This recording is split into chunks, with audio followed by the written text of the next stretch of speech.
આનંદ નથી જીવનમાં. બધું જ મેળવ્યા પછી પણ આનંદ નથી. કઈ ખૂટતું હોય એવું લાગે છે. અને શું ખૂટી રહ્યું છે? યો યદંશઃ સતમ ભજે.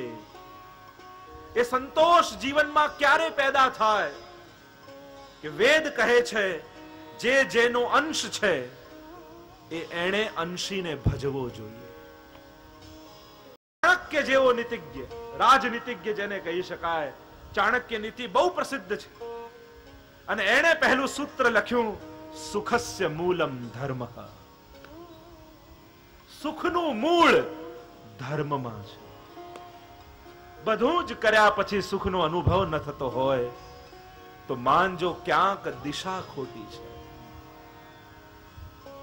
અને ઉત્તમતા કેળવવી પડે છે. આ ભાગવત કથા એવી દિવ્ય કથા છે, એવી અલૌકિક કથા છે.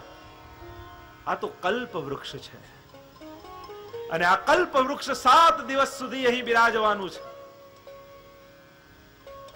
અહીંયા જે કોઈ મનોરથ લઈને તમે આવશો, તમારા સઘળા મનોરથ આ ભાગવત રૂપી કલ્પ વૃક્ષ સિદ્ધ કરી આપશે. અને આ પોતાનો અનુભવ હું કહી રહ્યો છું. જે મનોરથ કરશો, લૌકિક કરશો તો લૌકિક મળશે અને અલૌકિક કરશો તો અલૌકિક મળશે. મનમાં એવી ભાવના લઈને આવશો કે મારામાં તો ઠાકોરજી ઘરે પધરાવવાની બહુ ઈચ્છા છે, પણ ઘરમાં બધી પ્રતિકૂળતાઓ છે. પ્રભુ મારા ઘરે ક્યારે પધારે? હું ભાગવત કથા એટલા માટે શ્રવણ કરું કે ઠાકોરજી પ્રસન્ન થાય ને એવી કૃપા કરે કે મારા ઘરમાં ઠાકોરજીની સેવા બિરાજે. જો અલૌકિક કરશો તો અલૌકિક મળશે, લૌકિક કરશો તો લૌકિક ઈચ્છા પૂરી કરશો. આ તો એવો સાગર છે અને સાગરના કિનારે 3 પ્રકારના લોકો આવે. ભાગવત કથામાં પણ 3 પ્રકારના શ્રોતા હોય. એક આધિ ભૌતિક શ્રોતા, એક આધ્યાત્મિક શ્રોતા અને એક આધિ દૈવિક શ્રોતા. જેમ સાગરના કિનારે 3 પ્રકારના વ્યક્તિ આવે. ઘણા આવે એ કિનારે પડેલી રેતી લેવા આવે અને રેતી ભરી પોતાનું કામ કરી સંતોષ માનીને ચાલ્યા જાય. બીજા આવે એ કિનારે પડેલા છીપલાઓ વીણવા આવે. તો જે રેતી લેવા આવે છે આદિ ભૌતિક શ્રોતાઓ છે, જે કેવલ લૌકિક મનોકામના માટે આવે છે, લૌકિક સિદ્ધિ માટે કે મારો આ રોગ દૂર થઈ જાય, મારા પ્રતિબંધ દૂર થઈ જાય, મારે અનુકૂળતા. અને ભાગવત ભગવાન એ પણ ઈચ્છાઓ પૂર્ણ કરે છે. તમારી જે કોઈ લૌકિક ઈચ્છા હશે એ પણ ભાગવત ભગવાન પૂર્ણ કરશે. તો આદિ ભૌતિક શ્રોતા છે. બીજા પ્રકારના શ્રોતા છે આધ્યાત્મિક શ્રોતા. સાગર કિનારે જે છીપલા વીણવા આવે, જે ભાગવત કથા કેવલ મોક્ષની ઈચ્છાથી સાંભળવા આવે, એ આધ્યાત્મિક શ્રોતાઓ છે. મુક્તિ તો કરત તલે સ્થિતે. હું તો કાયમ કહું ભાગવતજીની મુક્તિ એ તો બાય પ્રોડક્ટ છે. ભાગવતજીનું મેન પ્રોડક્ટ એ તો ભક્તિ છે. મુક્તિ તો બહુ સ્વાભાવિક છે.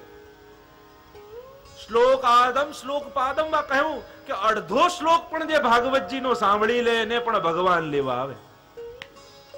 પછી આખી ભાગવત કથાની તો વાત ક્યાં ગઈ? તો કેવલ મુક્તિની ઈચ્છાથી જે સાંભળવા આવે છે એ આધ્યાત્મિક શ્રોતા છે. ઉત્તમ પક્ષ છે.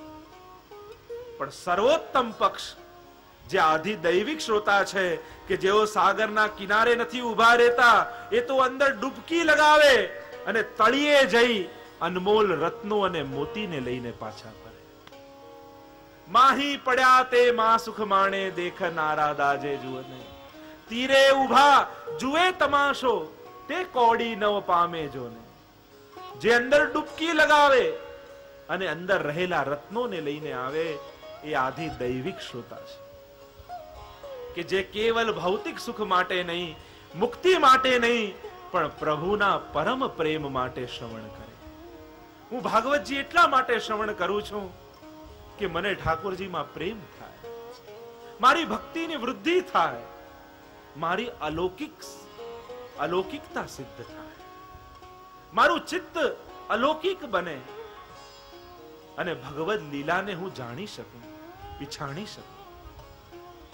જે ભગવદ રસપાન કરવા માટે આવે એ આધિ દૈવિક શ્રોતા છે.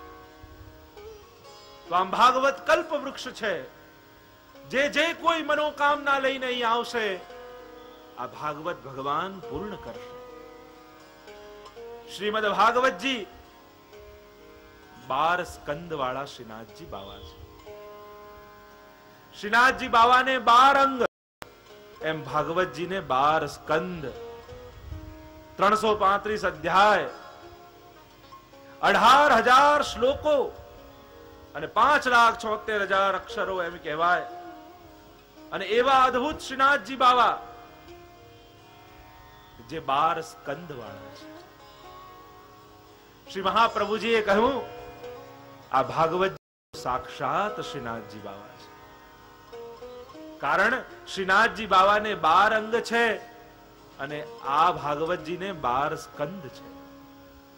ભાગવતજીનો પહેલો અને બીજો સ્કંદ એ શ્રીનાથજી બાવાના બંને ચરણ,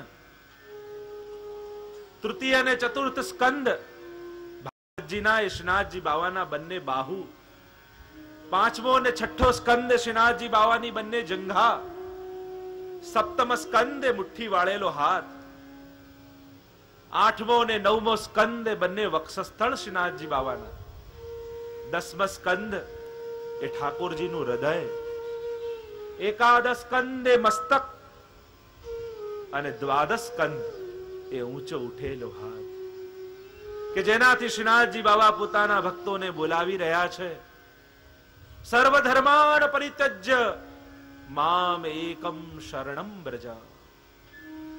શ્રીનાથજી બાવાના સ્વરૂપના તમે દર્શન કર્યા હશે. ઊંચો હાથ ઉઠાવી પોતાના ભક્તોને આમંત્રિત કરી રહ્યા છે. અને જ્યારે જીવ શરણે આવે તો શ્રીનાથજી બાવાનો જમણો હાથ મુઠ્ઠી વાળેલો છે અને અંગૂઠો બહાર છે. શરણે જીવ આવે એટલે એના હૃદયને પોતાની મુઠ્ઠીમાં બંધ કરી અને અંગૂઠો બહાર કાઢી માયાને અંગૂઠો બતાવે છે કે હવે આ જીવ મારો થઈ ગયો છે, તારા કામનો નથી રહ્યો. શ્રીનાથજી જાઓ તો શું મળે તમને? શ્રીનાથજી તમે નાથ દ્વારા જાઓ તો શું લઈને આવો? ઠોર. અને વ્રજભાષામાં ઠોરનો અર્થ થાય સ્થાન. યાહી ઠોર રીજો. શ્રીનાથજીની શરણે જાઓ તો એ પોતાના ચરણોમાં તમને સ્થાન આપે છે. તો એ જ 12 અંગ, એ જ ભાગવતજીના 12 સ્કંદ. પણ મહાપ્રભુજીએ બહુ સુંદર અર્થ કર્યો. કહ્યું કે આ સીધે સીધી સરખામણી નથી, આની પાછળ તો ભાવ છુપાયેલો છે. પહેલો અને બીજો સ્કંદ ચરણ કયા, તો ત્રીજો અને ચોથો સ્કંદ બંને જંઘા કહેવા જોઈએ.